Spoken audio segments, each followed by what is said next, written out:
Avis vascular centre మన దేశంలోనే the best varicose vein hospital.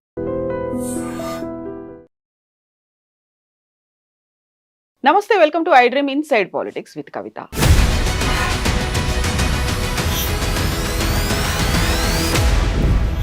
Palamuru Rangareddy మీద చర్చ జరగాల్సినటువంటి అవసరం ఉంది. అసలు నిజాలు ప్రజలకు తెలియచేయాలి, అందుకోసమే మేము నిరసిస్తాము, నినదిస్తాము అని చెప్పినటువంటి కేసీఆర్ అసెంబ్లీ సమావేశాలకు ఎందుకని హాజరు కాలేదు? 5 రోజుల సమావేశాల్లో కేవలం మొదటి రోజు 7 నిమిషాలు మాత్రమే ఉండి వెళ్ళిపోయినటువంటి కేసీఆర్తో పాటుగా బీఆర్ఎస్ ఎమ్మెల్యేలందరూ కూడా వాకౌట్ చేయడమే కాదు, బహిష్కరించారు. ఎందుకని? సమస్యల మీద పోరాటం ఎందుకు జరగలేదు? బీఆర్ఎస్ కార్యాచరణ కేసీఆర్ ఏం చేయబోతున్నారు? మనతో పాటుగా ఉన్నారు పొలిటికల్ అనలిస్ట్ వి ప్రకాష్ గారు. హలో అండి, నమస్తే. సో ఇయాలటి దాకా ఒక కథ, ఇప్పటి నుంచి ఇంకో కథ అని చెప్పినటువంటి కేసీఆర్ రాష్ట్ర కార్యవర్గ సమావేశం తర్వాత ఒక ఫుల్ లెంత్ ప్రెస్ మీట్ అనేది జరిగింది. ఆ తర్వాత ఆయన యాక్షన్లోకి రాబోతున్నారు. అసెంబ్లీలో మీరు నిలదీస్తారు, కడిగేస్తారు, ఇవన్నీ బోల్డ్ అంత హైపు, ఎక్స్పెక్టేషన్స్. బట్ ఇవన్నీ ఏదీ కాలేదు. ఫస్ట్ డే 7 minutes ఉన్నారు, అటెండెన్స్లో రిజిస్టర్లో సంతకం చేశారు, వెళ్ళిపోయారు. ఎమ్మెల్యేలందరూ కూడా ఎందుకని వాకౌట్ చేశారు? ఇక్కడ 2 విషయాలు అర్థం చేసుకోవాలి. ఒక లీడర్ అనేవాడు తను అనుకున్న లక్ష్యాన్ని సాధించడం కోసం అన్ని దిక్కుల తనే ఉండడు. ఇప్పుడు మహాభారత యుద్ధాన్ని నడిపింది మొత్తం కృష్ణుడే, కానీ మనకు సీన్లో ఎవరు కనబడతారు? అర్జునుడు కనబడతాడు, భీముడు కనబడతాడు, భీష్ముడు కనబడతాడు, వీరంతా కనబడతారు. అంటే తను అనుకున్న లక్ష్యాన్ని చేరుకోవడానికి ఏ పాత్రని ఎక్కడ ఉపయోగించుకోవాలి, ఎవరెవరిని ఎట్లా అందులో ఇన్వాల్వ్ చేయాలి, అల్టిమేట్గా ఒక కామన్ మ్యాన్ దాకా ఆ నినాదాన్ని ఎట్లా తీసుకుపోవాలి, తను అనుకున్న గమ్యాన్ని ఎట్లా చేరాలి, ఈ విషయంలో డెలిగేటింగ్ పవర్స్ అనేది లీడర్షిప్లో ఒక ముఖ్యమైన సబ్జెక్ట్. ఈ అన్ని తనే చేయకుండా డెలిగేటింగ్ పవర్స్, అట్లా ఆ విషయంలో కేసీఆర్ చాలా మెటిక్యులస్గా ప్లాన్ చేసి ఆయన ప్రెస్ మీట్ పెట్టిన క్షణం నుంచి ఈ రోజు వరకు ఇప్పటి వరకు మీడియాలో కానీ అసెంబ్లీలో కానీ బయట కానీ అందరి నోళ్ళల్లో కూడా పాలమూరును సక్సెస్ఫుల్గా తీసుకురాగలిగాడు డిబేట్. నంబర్ 2, ప్రభుత్వం తప్పులను బయట పెట్టడానికి తను సభలో లేకున్నా, సభలో బీఆర్ఎస్కి అవకాశం రాకున్నా చాలా సక్సెస్ఫుల్గా హరీష్ రావు గారితో ఒక 2.5 గంటల ప్రజెంటేషన్ ద్వారా అన్ని ఛానళ్ళల్లో, యూట్యూబ్లలో అన్నింటిలో మార్మోగేటట్టు చేయగలిగాడు. అయితే ఈ 2 అవకాశాలు సభలో లేవు ఆయనకి. ఒకవేళ సభలో అవకాశాలు ఉంటే హరీష్ రావు ప్లేస్లో కేసీఆర్ గారు ఉండేవారు. Suppose power point presentation Uttam Kumar రెడ్డికి అవకాశం తీసుకున్నట్టుగా అపోజిషన్ కనుక రేవంత్ రెడ్డి ఇచ్చినట్టయితే కేసీఆర్ పవర్ పాయింట్ ప్రజెంటేషన్ చేసేవాడు ఆయనే ఉండి. సెకండ్ పాయింట్ ఏంటంటే, సభలో ఉండాలంటే ఒక విజ్ఞత కలిగిన నాయకునికి ఎటువంటి ప్రతికూలత ఉండకూడదు. ఫస్ట్ ఏంటంటే, మాట్లాడుతుంటే 20 మంది 30 మంది అడ్డరవద్దు. తర్వాత ఆయనను హ్యూమిలేట్ చేసే విధంగా, అవమానపరిచే విధంగా ఏ నాయకుడు మాట్లాడకూడదు. అంటే సభా నాయకునికి ఎంత ప్రతిష్ట ఉంటుందో సభలో, ఉపనాయకునికి ఎట్లుంటుందో ప్రతిపక్ష నాయకునికి కూడా అట్లాగే ఉంటుంది. ఆయన క్యాబినెట్ హోదా కదా, అతను అపోజిషన్లో ఉండడం చెప్పి రాళ్ళేయడం కానీ, తక్కువ చేసి మాట్లాడడం కానీ, చులకనగా మాట్లాడడం కానీ, అన్పార్లమెంటరీ లాంగ్వేజ్ యూజ్ చేయడం కానీ.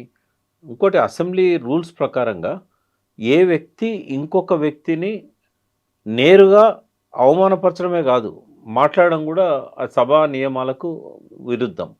అధ్యక్ష అని చెప్పి అడ్రస్ చేయాల్సింది అధ్యక్షుడిని, కంప్లైంట్ చేయాల్సింది అధ్యక్షునికి అతని మీద. కానీ అసెంబ్లీ ఎట్లా తయారవుతుంది? నువ్వా నేనా అని చెప్పి ఒకరినొకరు శత్రువులాగా ఒకరినొకరు నేరుగా ముఖం చూసుకుంటా యూ ఈడియట్ అంటే యూ రాస్కెల్ అన్న పద్ధతిలో అసెంబ్లీలో బాహాబాహి యుద్ధం, చలో బస్తీ మే సవాల్ అన్నట్టుగా నడుస్తూ ఉన్నది.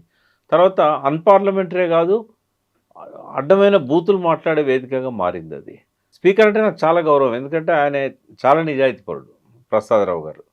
ఎన్నోసార్లు మాట్లాడాను. వచ్చే అవమానాల పాలయ్యేదానికంటే రాకుండా దూరం ఉండొచ్చు కదా. అయితే ఇది అర్థం కావాలంటే ఒకసారి మనము ఒక 50-60 ఏళ్ళ వెనక్కి వెళ్దాం. 1969 ఆ సంవత్సరం అందరికీ తెలంగాణ ఉద్యమమే గుర్తుంటుంది. కానీ ఒక ముఖ్యమైన సంఘటన జరిగింది. ఏప్రిల్ నెలలో ఒక బ్రిటిష్ ఇండియా కాలం నుంచి మద్రాస్ అసెంబ్లీలో సభ్యునిగా ఉన్న ఒక గొప్ప నాయకుడు, గొప్ప వక్త, దేశమంతా పేరున్న వక్త తరిమెల నాగిరెడ్డి. అతను అప్పుడే మార్క్సిస్ట్ పార్టీ నుంచి రిజైన్ చేసి విప్లవ కమ్యూనిస్ట్గా మారిండు ఆయన. ఆయన ఒక అనర్గళమైన ఉపన్యాసం ఇచ్చి రిజైన్ చేశాడు అసెంబ్లీని. ఒకవేళ ఆ ఉపన్యాసం నేను వినకపోయినా చదవకపోయినా నేను ఎన్టీ రామారావు గారు పిలిచినప్పుడు 83లో ఎమ్మెల్యే అయ్యేవాడిని.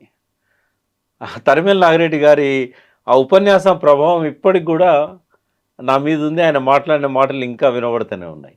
ఆయన ఏమన్నాడంటే, ప్రజా సమస్యలను చర్చించి అవసరమైన చట్టాలను అవసరమైన నియమాలను రూపొందించడానికి అసెంబ్లీ ఉంటుంది, దీన్ని చట్టసభ అంటారు, కానీ ఇది ఒక బాతకాని షాప్ అయిపోయింది అన్నాడు. ఆ వర్డ్ వాడాడు ఆయన. బాతకాని అంటే టైంపాస్కు మాట్లాడుకోవడం, గాసిప్స్. అయితే ఈ బాతకాని షాప్ అయిపోయింది, ఇక్కడ నేనుండి ఏం చేయాలి, నా టైం వేస్ట్ చేసుకోవడం నాకు ఇష్టం లేదు. ఆ టైంలో పుచ్చలపల్లి సుందరయ్య, మద్దికాయల ఓంకారు, నర్రా రాఘవరెడ్డి, తర్వాత చాలా గొప్ప వావిలాల గోపాలకృష్ణయ్య, యోధాన యోధుల అసెంబ్లీలో ఉండి ఒక పద్ధతి ప్రకారంగా డిస్కషన్ జరుగుతున్న సమయంలో కొండా లక్ష్మణ్ బాపూజీ, మరి చెన్నారెడ్డి ఇట్లాంటి వాళ్ళు ఉన్న టైంలో బ్రహ్మానందరెడ్డి ముఖ్యమంత్రి ఉన్నప్పుడు అప్పుడే బాతకాని షాప్ అయింది అసెంబ్లీ. ఆ రోజుల్లోనే బాతకాని షాప్ అయ్యి క్రమక్రమంగా ప్రవర్ధమానం కావడానికి బదులు దిగజారుతూ బూతుఖానా షాప్ అయింది. ఇప్పుడు ఏ ఒక్క నియమాన్ని కూడా ప్రభుత్వంలో ఉన్న పెద్దలు పాటించడం లేదు. కొంత ఎక్సెసెస్ను మనం పర్మిట్ చేయొచ్చు, కానీ అది మితిమీరి తారాస్థాయికి వెళ్ళింది. విలువలు పాతాళానికి దిగజారాయి. అక్కడ కేసీఆర్ లాంటి వాడే కాదు, నేను మీ ద్వారా కూడా మళ్ళీ బీఆర్ఎస్ ఎమ్మెల్యేలకు కానీ అసెంబ్లీలో విలువలను పాటించాలన్న వాళ్ళకి కానీ ఒక సూచన ఏంటంటే, మీరు సభలో ఉంటే ముఖ్యమంత్రి ప్రవర్తన మారదు. కేసీఆర్ లాంటి వాళ్ళైతే అసలు 100% ప్రూవ్ చేయగలుగుతారు. హరీష్ రావు అయినా కేటీఆర్ అయినా సభలో లేకపోయినా నాకు సబ్జెక్ట్ మీద నాలెడ్జ్ ఉంది కాబట్టి నేను ప్రూవ్ చేయగలుగుతాను. You can take any issue. ఒక పాలమూరు రంగారెడ్డి అని కాదు, నువ్వు ఏ ఇష్యూ అన్నా తీసుకో. ఈ అసత్యాలు అబద్ధాలు రాజ్యం వెళ్తున్నప్పుడు అక్కడ కేసీఆర్ కూర్చొని ఏం చేస్తాడు, హరీష్ రావు కూర్చొని ఏం చేస్తాడు, జగదీష్ రెడ్డి కూర్చొని ఏం చేస్తాడు, ఒక మామూలు కొత్తగా గెలిచిన ఎమ్మెల్యే కూర్చొని ఏం చేస్తాడు. వాళ్ళు ట్రైన్ కావాల్సింది అసత్యాల సభల్లో కాదు కదా. సభను సరైన పద్ధతిలో నిర్వహించనంత వరకు సంతకం పెట్టి పొమ్మని చెప్పి ఎమ్మెల్యేలందరికీ నేను చెప్తున్నాను. కేవలం ఈసారి సమావేశాల్లోనే ఇలాంటి పరిస్థితి కనిపించిందా, ఇంతకుముందు లేదంటారా? దాదాపుగా రేవంత్ రెడ్డి ముఖ్యమంత్రి అయిన కాడ నుంచి ఎక్కువగా ఉంది. అంతకుముందు కేసీఆర్ ఉన్నప్పుడు కొంత ఉంది, లేదని నేను అన్నా. అయితే ఇప్పుడు అక్కడ సెషన్స్ జరుగుతున్నాయి. ఇన్ని రోజులు పెట్టాలి, ఇలా అయితేనే మేము చర్చకు సిద్ధంగా ఉంటాము, లేకపోతే మాకు పవర్ పాయింట్ ప్రజెంటేషన్ ఇవ్వండి, ఇన్ని రకాలుగా చెప్పినటువంటి బీఆర్ఎస్ ఎమ్మెల్యేలు సడన్గా వెళ్ళిపోవడం. యాక్చువల్గా వాళ్ళు పవర్ పాయింట్ ప్రజెంటేషన్కి అవకాశం ఇస్తారా లేదా తెలియకుండానే ఫస్ట్ వాకౌట్ అన్నారు, తర్వాత మేము బహిష్కరిస్తున్నామని చెప్పారు. అసలు విలువైనటువంటి కొన్ని తీర్మానాలు ఉంటాయి, లేకుంటే వీటన్నిటికీ సంబంధించి జరగాల్సినటువంటి చర్చ అనేది ఉంటుంది. వీటిలో దేంట్లోనూ పార్టిసిపేట్ చేయలేదు అంటే అక్కడ వాతావరణం లేదు కదమ్మా. ఇప్పుడు పవర్ పాయింట్ ప్రజెంటేషన్కి అనుమతి ఇవ్వమని చెప్పారు, చెప్పకుండా వీళ్ళు వాళ్ళంతా వాళ్ళు ఏకపక్షంగా నిర్ణయం తీసుకోలేదు. వాళ్ళు పెట్టిన దాని మీద రిప్లై లేదు. వాళ్ళకు ఓవరాల్గా ఏంటంటే ఇంకా పవర్ పాయింట్ ప్రజెంటేషన్ మీకు ఇచ్చే అవకాశం లేదని చెప్పారు. సెకండ్ ఏంటంటే, గత సెషన్లో మనం చూసాము, హరీష్ రావు గారు బడ్జెట్ సెషన్లో 2 గంటలు మాట్లాడితే 33 సార్లు అడ్డుదలిగారు, మైక్ కట్ చేశారు. ఒక్క లెజిస్లేటివ్ అసెంబ్లీ వ్యవహారాల మంత్రి, లెజిస్లేచర్ వ్యవహారాల మంత్రి 13 సార్లు అడ్డుదలిగాడు. తర్వాత చీఫ్ మినిస్టర్ తలిగాడు, ఒక 10-12 మంది మంత్రులు అడ్డుదలిగారు. అంటే ఇట్లాంటి వ్యవహారం ఉన్నప్పుడు మాట్లాడడానికి అడుగడుగున ఫ్లోకి అడ్డుదలిగితే ఎట్లా మాట్లాడతారు? ఒకవేళ ఆయన పూర్తిగా మాట్లాడనిచ్చి ఆ తర్వాత 13 మంది 13 ఛాన్సులు తీసుకొని నువ్వు మాట్లాడిన దాన్ని తప్పు ఉందంటే బాగుంటుంది. కానీ అసలు ఫ్లో కట్టడం జరిగితే కేసీఆర్ అయినా హరీష్ రావు అయినా ఇంకోరైనా ఎట్లా మాట్లాడగలుగుతారు? అది మనం చూసాం కదా. ఇప్పుడు చర్చ అనేది అసెంబ్లీలో ఒక వేదిక కాబట్టి జరుగుతుంది అని, అలా కాకుండా ఇండివిజువల్గా ఎవరి భవన్లో వాళ్ళు కూర్చొని మాట్లాడుకుంటే వాళ్ళ వర్షన్ వినిపించినట్టు మాత్రమే అవుతుంది కదా. అదే కావాలి మనకి. ఎందుకంటే చర్చకు ముందు వర్షన్ వినిపించే అవకాశం ఉండాలి. వర్షన్ వినిపిస్తేనే కదా చర్చ జరిగేది. ఆ వర్షన్ వినిపించే అవకాశం సభలో లేదు. ఓకే, అంటే ప్రభుత్వానికి ఉంది, అపోజిషన్కు లేదు. లేనప్పుడు ఇంకా చర్చ ఎక్కడ జరుగుతుంది? వర్షనే విననప్పుడు చర్చ ఏం చేస్తారు? అల్టిమేట్గా ప్రజలే కదమ్మా తెలుసుకోవాల్సింది, మీడియా అండ్ ప్రజలు. రెండు దిక్కుల నుంచి కవర్ చేశారు. ఇప్పుడు అన్ని యూట్యూబ్ ఛానళ్ళల్లో ఇద్దరికి దొరుకుతాయి ప్రజెంటేషన్లు. Hmm. ప్రజలకైతే మెసేజ్ పోయింది కదా. గతంలో ఏంటంటే ఆడియో విజువల్ టెలికాస్ట్ లేని రోజులలో అసెంబ్లీలో నడిస్తేనే ప్రజలకు తెలిసేది. ఇప్పుడు అట్లా కాదు కదా, ఓపెన్గా నడుస్తున్నది. బట్ కేసీఆర్ మాట్లాడిన తర్వాత ఆయన సభకు అటెండ్ అవుతారు, లేకుంటే ప్రశ్నిస్తారు, సమాధానాలు చెప్తారు, ఇలాంటివన్నీ ప్రజలు ఎదురు చూస్తారు. కార్యకర్తల దగ్గర నుంచి అలాంటి హైప్ అనేది ఎవరు ఎదురు వచ్చింది చూడలేదు, ఎవరు ఎదురు చూడలేదు. మీకు మీ ద్వారా మొత్తం 4 కోట్ల తెలుగు వాళ్లకు, తెలంగాణ ప్రజలకు, అందులో ప్రధానంగా ప్రభుత్వానికి, ప్రతిపక్షానికి, మీడియాకు నేను ఒకటి చేయదలుచుకున్నా. కేసీఆర్ అనేవాడు ఈ 3 ఏళ్ళు కూడా, నెక్స్ట్ 3 ఏళ్ళు సంతకం పెట్టిపోతాడు తప్ప ఆ సంతకం వెళ్ళి కూర్చోడిగా ఆ సంతకం అంటే అన్లెస్ ఇప్పుడు ఏదైతే సభలో బీఆర్ఎస్ వాళ్ళు వాకౌట్ చేశారో రాబోయే రోజుల్లో కూడా ఓన్లీ బడ్జెట్ సమావేశాలలో చెప్పుకోవడానికి అవకాశం ఇస్తే చెప్తారు. మిగిలిన సెషన్స్ ఇట్లా ఇదే పద్ధతిలో బైకాట్ చేసి ప్రజాక్షేత్రంలోకి వెళ్తారని నేను అనుకుంటున్నాను. సో కేసీఆర్ సంతకం పెట్టి వెళ్ళిపోతారు. కేసీఆర్ విషయంలో అయితే నేను కన్ఫర్మ్గా చెప్పగలుగుతా, ఆయన మనస్తత్వం నాకు తెలుసు కాబట్టి. ఇంకా సంతకం పెట్టిపోవడం తప్పితే జనగణమనప్పుడు వచ్చి నిలబడము, తర్వాత గవర్నర్ ఉభయ సభలను ఉద్దేశించి ప్రసంగించినప్పుడు మౌనంగా వినయంగా సభలో ఉండడము, ఇవి తప్ప ఇంకా ఆయన కనీసము ఎట్ హోమ్ మీటింగ్స్ కూడా ఆయన పోవట్లేదు కదా గవర్నర్ దగ్గర జరిగే. ఎందుకంటే చాలాసార్లు చెప్పాను, మళ్ళీ చెప్తున్నాను, ఆయనే ఒక మూడీ పర్సన్, సుజన విధేయుడు అని రాస్తాడు లెటర్ రాసినప్పుడు. అదే ఆయన క్యారెక్టర్. మంచి వాళ్ళకే ఆయన విధేయుడు ఉంటాడు తప్ప దుర్జనులకు, ఆయన ఇష్టం లేని వ్యక్తులకు ముఖం కూడా చూడడానికి ఇష్టపడడు, గత్యంతరం లేకపోతే తప్ప.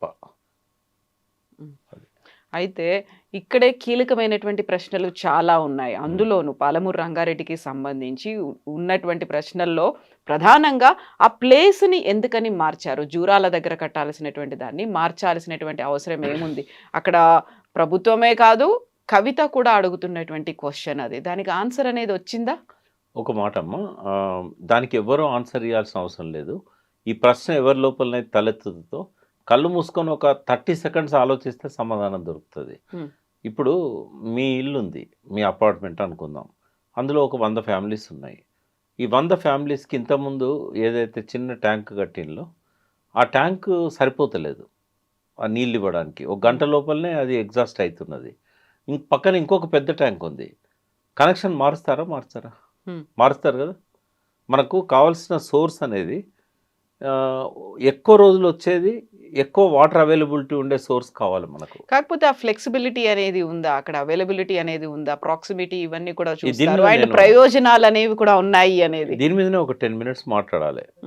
ఎందుకంటే పర్మనెంట్ క్లోజ్ చేస్తాను నేను ఈ డిస్కషన్. ఇంకా ఈ ప్రసారాన్ని విన్న వాళ్ళ ఎవరికి కూడా జీవితంలో మళ్ళీ పాలమూరు మీద డౌట్ రాకుండా మాట్లాడదాం. నంబర్ 1 ఏంటంటే సమైక్య రాష్ట్రంలో పాలకులు తెలంగాణకేమో ప్రాజెక్టులు కట్టినట్టు చూపెట్టాలి, కానీ నీళ్ళు రాకూడదు. నో డౌట్ అన్నట్టు ఏ ముఖ్యమంత్రి అయినా అదే చేశాడు. ప్రాజెక్టులు కట్టాలి కానీ నీళ్ళు రాకూడదు. పాలమూరు రంగారెడ్డి కట్టాలి కానీ నీళ్ళు రాకూడదు. జూరాలకు లింక్ పెడితే ఏమైందంటే పాలమూరు రంగారెడ్డి పూర్తి అవుతుంది, కాంట్రాక్ట్ పనులన్నీ అయిపోతాయి, కమిషన్లు వస్తాయి, అన్నీ జరుగుతాయి, కానీ నీళ్ళు రావు ప్రాజెక్టుకు. ఎందుకు రావు అనంటే జూరాల కెపాసిటీ వాస్తవంగా 11 TMCలు పెట్టాలి. బచావ్ ట్రిబ్యునల్ 17.84 TMCలు వినియోగించుకోవాలని చెప్పింది. అయితే ఏ ప్రాజెక్టుకైనా వినియోగం ఎంత ఉన్నదో అంత రిజర్వాయర్ బెటర్. ఎందుకంటే నీళ్ళు వాడుకుంటున్న కొద్దీ మళ్ళీ ఫ్రెష్ వాటర్ వస్తూ ఉంటుంది, రీఫిల్ అవుతూ ఉంటుంది. అందుకని ఏం చేశారంటే 11 TMCలు పెడదాం అనుకున్నారు. ప్రాజెక్ట్ రిపోర్ట్ అంతా 11 TMCలకు రెడీ అయింది. రెడీ అయినాక రాయచూర్ జిల్లా పక్కనే ఉంటుంది, సిక్కంలో. మన కృష్ణా నది రాయచూరు పట్టణం సమీపంలో కృష్ణా నది తెలంగాణలోకి ఎంటర్ అవుతుంది. అవతల ఒడ్డు రాయచూరే, big city, district headquarter, industries ఉన్నాయి. కరెక్ట్గా రాయచూరుకు బార్డర్లో కృష్ణా నది, భీమా నది 2 కలుస్తాయి. కలిసిన దగ్గర కృష్ణా అనే ఊరు ఉంటుంది. ఆ ఊరు దాటి అక్కడ రైల్వే స్టేషన్ ఉంటుంది, కృష్ణా రైల్వే స్టేషన్. అక్కడ నుంచి మనకు జూరాలకు హార్డ్లీ ఒక 40-50 కిలోమీటర్స్ ఉంటే ఎక్కువ. ఇక్కడ మనం బ్యారేజ్ కడితే అక్కడ దాకా నీళ్ళు తడతాయి. అయితే వాళ్ళు ఇచ్చిన 17.84 జూరాల దగ్గరనే వాడుకోవాలని చెప్పారు. బట్ 11 TMCల స్టోరేజ్ పెడితే రాయచూరుకు చాలా వరకు నష్టం జరుగుతూ ఉంది. అందుకని ఏం చేశారు, రిజర్వాయర్ కెపాసిటీ 11 ఉంది కానీ 6-7 టీఎంసీలు రాగానే వాళ్ళు గోల చేస్తారు అక్కడ. అందుకని నీళ్ళు రిలీజ్ చేస్తూ పోతారు వీళ్ళు. ఎప్పుడు కూడా 6 టీఎంసీల కంటే ఎక్కువ స్టోరేజ్ చేయడానికి ఉండదు. అయితే అక్కడ నీళ్ళు వచ్చేటిది గతంలో ఒక 60 రోజులు వస్తాయని అనుకున్నారు. ఈ క్లౌడ్ బర్స్ట్ అయ్యి ఎక్సెస్ రెయిన్ఫాల్ ఉన్న ఇయర్స్ పక్కకు పెడితే, ఇక్కడ కానీ మహాబలేశ్వరం దగ్గర నుంచి కర్ణాటక దాకా ఎక్కడైతే ఎక్సెస్ రెయిన్ఫాల్ ఉన్నదో ఆ సంవత్సరాలు మాత్రమే ఒక 35-40 డేస్ వస్తున్నాయి. వచ్చినప్పుడు ఓవర్ ఫ్లడ్ వస్తున్నది. అంటే జూరాల గేట్లు ఎప్పటికీ అన్ని తెరవాల్సి వస్తుంది, కానీ శ్రీశైలంలో కూడా అన్ని గేట్లు తెరవాల్సి వస్తుంది. అంటే నీకు అక్కడ స్టోరేజ్ లేకపోవడం వల్ల జూరాలలో వచ్చే ఫ్లో నుంచి లిఫ్ట్ చేసుకోవాలి. దాని మీద ఆధారపడ్డ ప్రాజెక్టులు ఎన్ని ఉన్నాయి?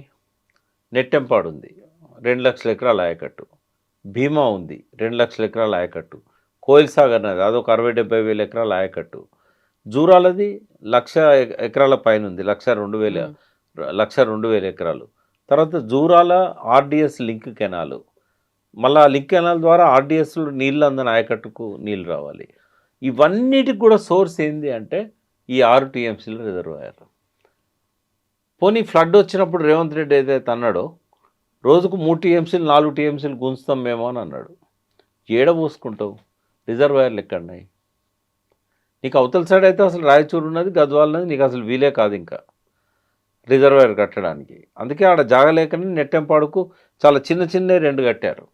ఇంకోటి ఏదో మొదలు పెట్టకపోతే పెద్ద ఎత్తున ప్రజల్లో ప్రతిఘటన వచ్చింది టీఆర్ఎస్ గవర్నమెంట్ ఉన్నప్పుడే. యూతల సైడ్ చూద్దామంటే అన్ని ఆల్రెడీ ఎస్టాబ్లిష్డ్ టౌన్స్, అసలు నీకు అక్కడ గుంట జాగ కూడా అక్వైర్ చేయడానికి వీలు కాకుండా చాలా హార్డ్ డీల్స్ ఉన్నాయి. ఇప్పుడు పాలమూరు రంగారెడ్డిలో కూడా ఇంకొక 20-30 వేల ఎకరాల ఆయకట్టును మనం దానికోసమని ల్యాండ్ అక్విజిషన్ చేద్దామంటే వీలు కాని పరిస్థితి. ఇప్పుడు ఎంత పెద్ద రిజర్వాయర్ కట్టాలి? ఇప్పుడు 35 రోజులల్లో ఇది కేసీఆర్ గారు ఒక 170 టీఎంసీలు వాడుకోవాలనుకున్నారు పాలమూరు రంగారెడ్డికి. 12 లక్షల ఎకరాలు, 12.5 లక్షల ఎకరాలు, కనీసం ఒక 120 టీఎంసీలు అయినా స్టోరేజ్ అవసరం. ఇప్పుడు వరుసగా ఫిల్లింగ్స్ ఉన్నప్పుడేమో 60 టీఎంసీలు అది కట్టుకొని 120 టీఎంసీలు నింపుకోవచ్చు. కానీ ఇక్కడ అట్లా కాదు. ఇక ఆ 35 రోజుల్లో స్టోర్ చేసి పెట్టుకోవాలి.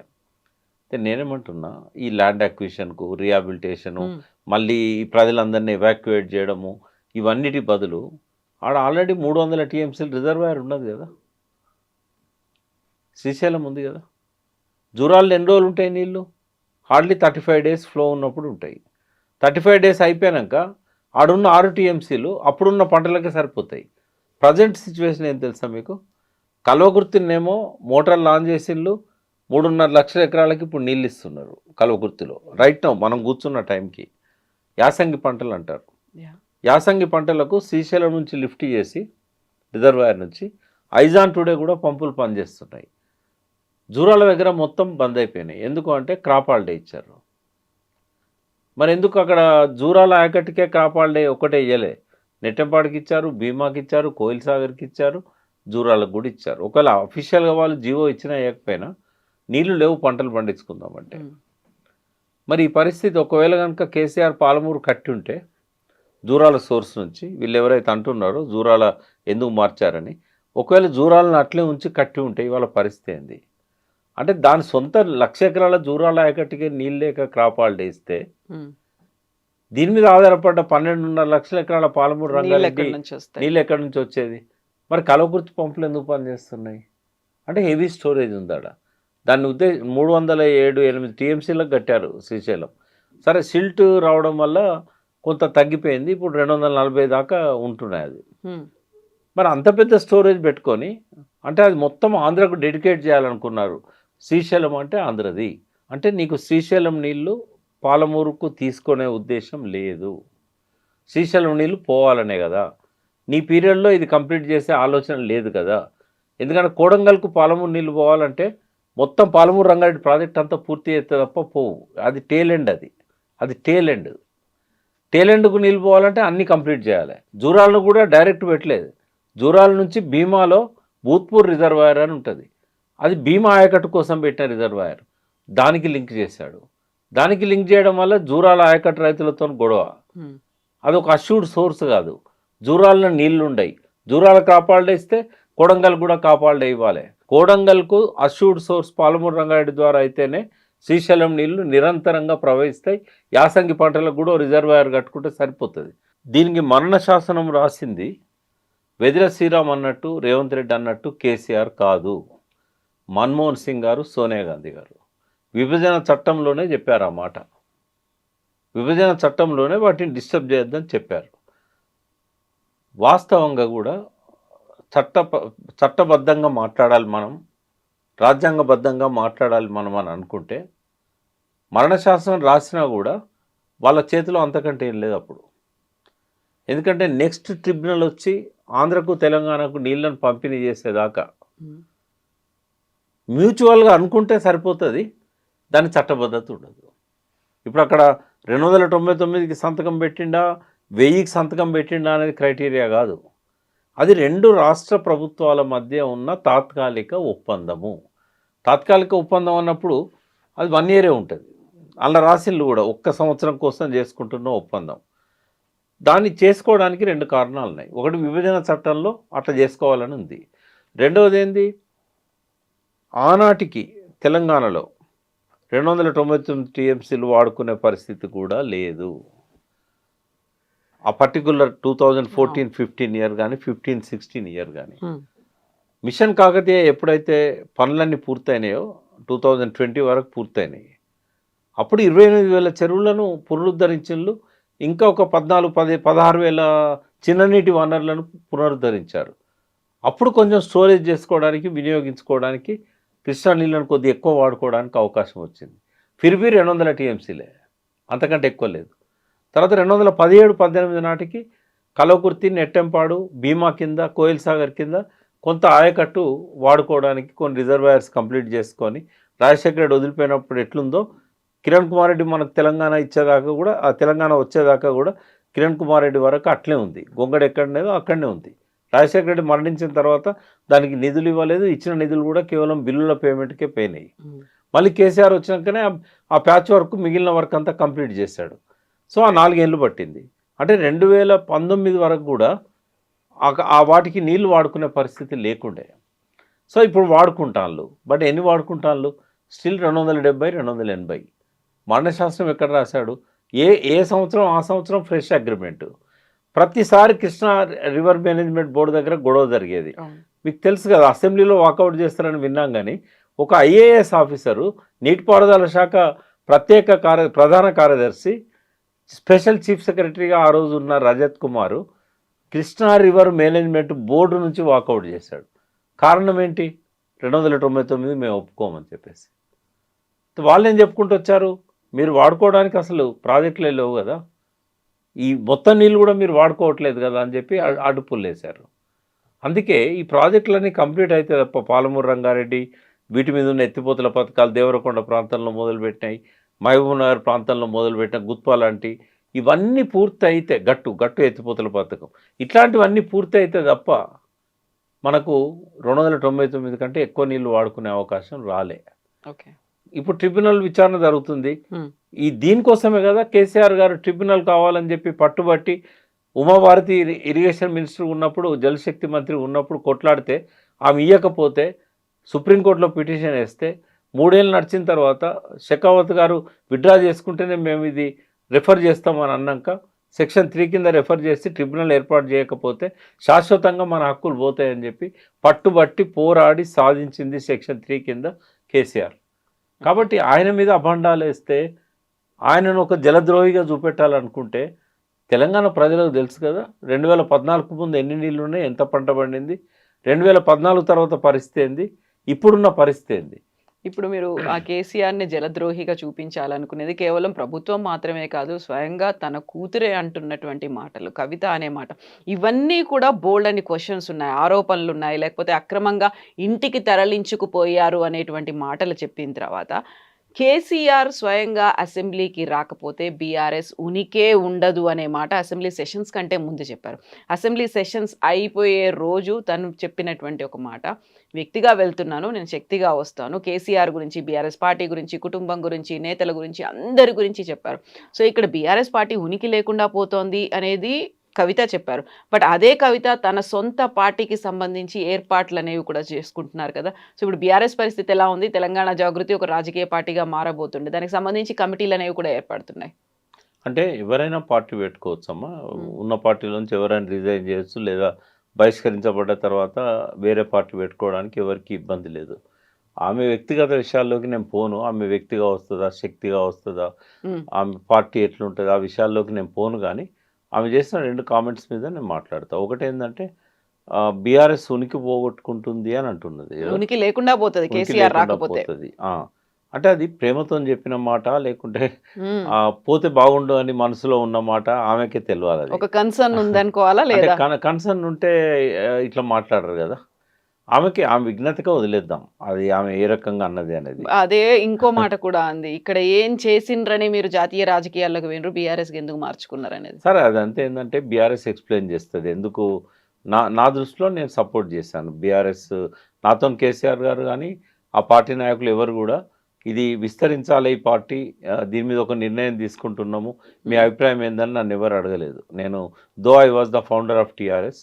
నన్ను ఆ రోజు సభలోకి గూడా నేను పోలేదు. హ్మ్. రాష్ట్ర కార్యవర్గ సమావేశానికి గూడా నేను పోలేదు. ఎందుకంటే పార్టీలో నేను లేను, యాక్టివ్‌గా లేను. సాధారణంగా ఎప్పుడన్నా మీటింగ్‌లో పోవడం తప్పితే నేను డిసిషన్ మేకింగ్‌లో లేకుంటిని. హ్మ్. సరే అట్లున్నా గూడా కేసీఆర్ గారు ఎందుకు బీఆర్ఎస్ పెడుతుండ్రు అనేది నాకు చెప్పకపోయినా గూడా I strongly supported that. Okay. BRS పెట్టడాన్ని నేను సపోర్ట్ చేశా. నేనెక్కడ ఆయనతో భిన్నమైన అంటే ఆలోచనలు వచ్చినాయంటే ప్రిపరేషన్ లేకుండా పెడుతున్నాడనేది. కేసీఆర్ ఎప్పటికైనా హ్మ్. బీఆర్ఎస్ పెట్టాలి. కానీ తొందరపడ్డాడు, ప్రిపరేషన్ లేకుండా పెట్టాడు అనేది నేను అనుకున్నాను. తర్వాత ఇక్కడున్న గ్రౌండ్ సిట్యుయేషన్‌ను గూడా పట్టించుకోకుండా కొంత ఇక్కడ కాన్సంట్రేట్ చేయాల్సిన బదులు ఆ టైంని, ఆ ఎనర్జీని, ఆ మనీని, ఆ హ్మ్. క్యాడర్‌ని వేరే రాష్ట్రాల మీద దృష్టి సారించడం గానీ, ఆయన గూడా పోయి అక్కడ టైమ్ స్పెండ్ చేయడం గానీ, ఇది ఇక్కడ టీఆర్ఎస్‌కు నష్టం చేకూర్చింది అనేది. అంటే జరిగిన తర్వాత ఎవరైనా చెప్పొచ్చు. హ్మ్. జరిగిన తర్వాత ఎవరైనా చెప్తారు. కానీ జరగక ముందు ఏందంటే ఆనాటి అవసరం అట్లుండేది. ఏందంటే దేశవ్యాప్తంగా అనేక మౌలిక సమస్యలను స్వాతంత్రం వచ్చిన తర్వాత ఈ రోజు వరకు గూడా ఎవరు పరిష్కరించలేకపోయారు. 70,000 టీఎంసీలు అందుబాటులో ఉంటే కనీసం 35,000 టీఎంసీలను గూడా వినియోగంలోకి తేలేకపోయిండ్లు. హ్మ్. బీహార్ లాంటి రాష్ట్రాల నుంచి ఇయాల లక్షలాది మంది కాదు, కోట్లాది మంది వలసపోవాల్సిన పరిస్థితి తీసుకొచ్చారు. ఈ కలామిటీస్ తర్వాత రకరకాల గ్లోబల్ వార్మింగ్ సంబంధించి పర్యావరణాన్ని నాశనం చేసే కార్యక్రమాలు, డిఫెన్స్ విషయంలో గానీ, ఎందులో గూడా ఒక భారతదేశ పద్ధతి అనేది అమలు కావడం లేదది. మన సంస్కృతికి, మన సంస్కారానికి తగ్గట్టుగా పాలనలో అది ప్రతిబింబించడం లేదు. కాబట్టి ఇవన్నిటిని దృష్టిలో పెట్టుకొని ఆయన బాగా స్టడీ చేస్తాడు. తెలంగాణ కోసం ఎంత స్టడీ చేశాడో, హ్మ్. భారతదేశంలో ఉన్న అన్ని రకాల వ్యవసాయ పరిస్థితి, ఇండస్ట్రియల్ రెవల్యూషన్ తర్వాత వచ్చిన పరిస్థితి. సో, ఇవన్నీ స్టడీ చేసిన తర్వాత ఫైనల్‌గా హ్మ్. ఆయనకొక నమ్మకం ఏమొచ్చింది? ఈ 9.5 ఏళ్లల్ల దేశంలో స్వాతంత్రం వచ్చిన కాడ నుంచే ఆనాటి వరకు 23 వరకు ఏ రాష్ట్రంలో ఏ ముఖ్యమంత్రి గతంలో చేయనంత ర్యాపిడ్ ప్రోగ్రెస్, చాలా వేగవంతంగా అభివృద్ధి చేశాడు. ఏ సెక్టర్ అన్నా తీసుకోవచ్చు. మీరు ఎనీ సెక్టర్ మీరు హ్మ్. చెప్పండి. స్టాటిస్టిక్స్‌తో పాటుగా చెప్తా నేను. ఓకే. దేశంలోనే ఏ రాష్ట్రంలో అభివృద్ధి కానంతగా ఆర్థికంగా గానీ, ఇతరత్రా గానీ అన్ని రంగాలలో చేశాడు. ఈ విషయాలేవి కవితకి తెలీదా? కవిత ఎందుకని డైరెక్ట్‌గా అంటే కేసీఆర్ మీద ఒక మనిషి ఒక కామెంట్ చేస్తున్నాడంటే హ్యాపీ మూమెంట్‌లో చేయొచ్చు, ఫ్రస్ట్రేషన్ మూమెంట్‌లో చేయొచ్చు, సాధారణంగా ఉన్న స్థితిలో కూడా చేయొచ్చు. ఏదైనా ఆశించి చేయొచ్చు, ఏదన్నా నిరాకరించినందుకు చేయొచ్చు. ఇన్ని రకాల కోణాలుంటాయి మనిషికి హ్మ్. ఒక మాట మాట్లాడుతున్నప్పుడు. ఆ ఏడ్చుకుంటూ మాట్లాడడంలో ఒక తీవ్రమైన ఫ్రస్ట్రేషన్ అది. ఫ్రస్ట్రేషన్ ఉన్నప్పుడు వ్యతిరేకంగా వస్తాయి మాటలు. సంతోషంగా ఉన్నప్పుడు కూడా కన్నీళ్ళొస్తాయి. బట్ అప్పుడొచ్చే మాటలు ఇంకో తీరు వస్తాయి. హ్మ్. పాటుంది. నవ్వినా, ఏడ్చినా కన్నీళ్ళే కన్నీళ్ళే వస్తాయి. వస్తాయి. ఏ కన్నీటెనకాల ఏ ఏముందో గాదు. తెలుసునా. హ్మ్. ఆత్రేయ గారు రాసింది కరెక్ట్‌గా అక్కడ అప్లై అవుతది. ఓకే. వాటిని పెద్దగా పట్టించుకోవాల్సిన అవసరం లేదు. హ్మ్. సో, పార్టీ ప్రిపరేషన్స్ అయితే కొనసాగుతూనే ఉన్నాయి. కమిటీలను కూడా ఏర్పాటు చేసుకున్నారు. దేని మీద ఫోకస్ పెట్టాలి వీటన్నిటి గురించి కూడా రాజకీయాల్లో ఉన్న వాళ్ళకు అల్టిమేట్‌గా అంటే ఒక బిగ్ డ్రీమ్ ఉంటది. ఆ బిగ్ డ్రీమ్ని అచీవ్ చేసుకోవడానికి ఎక్కడ అవకాశం ఉంటుందో అక్కడికి వెళ్తుంటారు. ఎక్కడ అవకాశం లేనప్పుడు ఓన్గా ఎదుగుతారు. రేవంత్ రెడ్డికి కూడా సీఎం కావాలని ఉండే చాలా సంవత్సరాల నుంచి ఆయన అందరికీ చెప్పుకుంటూ వచ్చాడు. నాతో కూడా 5 సంవత్సరాల ముందు చెప్పాడు. మీరు ఒకసారి నాతోని ప్రొఫైల్స్ అన్నీ ఒక్కొక్కరిది ½ అన్ అవర్ చేశారు. అందులో అన్ని పార్టీలతో పాటు రేవంత్ రెడ్డిది కూడా చేశారు. అప్పటికి రేవంత్ రెడ్డి ఇంక ఎన్నికలకు పోలే. బట్ నేను మాట అన్నా, రేవంత్ రెడ్డికి ఉన్న ప్యాషన్ కానీ రేవంత్ రెడ్డికి ఉన్న ఆకాంక్ష కానీ ఖచ్చితంగా సీఎం అవుతాడు. డ్రైవింగ్ ఫోర్స్ అనేది ఈసారి కాకపోతే ఇంకోసారికైనా అవుతాడు అని నేను చెప్పాను నేను మీకు. అవును. కాబట్టి సీఎం కావాలనుకున్న వాళ్ళకు ఒకటే ఫోకస్ ఉంటుంది. అర్జునుని కదా మహాభారతంలో ద్రోణుడు పరీక్ష పెట్టినప్పుడు పక్షి కన్ను మీదనే గురి ఉన్నట్టుగా వాళ్ళకి ఆ గురి ఉంటే వాళ్ళు సక్సెస్ అవుతారు. ఇంకా వాళ్ళు దేన్ని పట్టించుకోరు. బంధాలను, అనుబంధాలను, మమకారాలను, ప్రేమలను, ద్వేషాలను ఏది పట్టించుకోరు. ఆ దృష్టి పక్షి కన్ను మీదనే ఉంటుంది. అట్లా ఎవరు దృష్టి పెట్టి పోతారో వాళ్ళు సక్సెస్ అవుతారు. చూద్దాం, కాలం నిర్ణయిస్తుంది. సో కవిత కూడా ఈ మాట అన్నారు కదా సీఎం గురించి. ఎవరి భవిష్యత్తు ఏందో పార్టీ పెడుతున్నారు అంటేనే అల్టిమేట్ లక్ష్యం చెప్పినా చెప్పకపోయినా సీఎంఏ ఉంటుంది. మలన్న పార్టీ పెట్టినంటే అల్టిమేట్ లక్ష్యం సీఎంఏ ఉంటుంది. చూద్దాం ఏం జరుగుతుందో, ఎంత టైం తీసుకుంటారో. థ్యాంక్ యూ అండి. Thank you. And for more videos, please subscribe to iDream.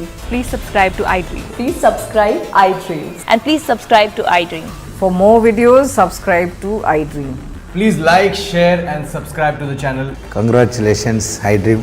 Subscribe to iDream. Subscribe to iDream. So subscribe to iDream Media. iDream team andarki huge congratulations. Please subscribe iDream Media. Please subscribe to iDream. Subscribe iDream. Please subscribe to iDream. iDream అంటే నా కళల ఛానల్ను subscribe చేసుకున్న నోరు తిరుగుతలేదు. మీరైతే గంట గుర్తు కొట్టండి. For more such videos, please subscribe to iDream.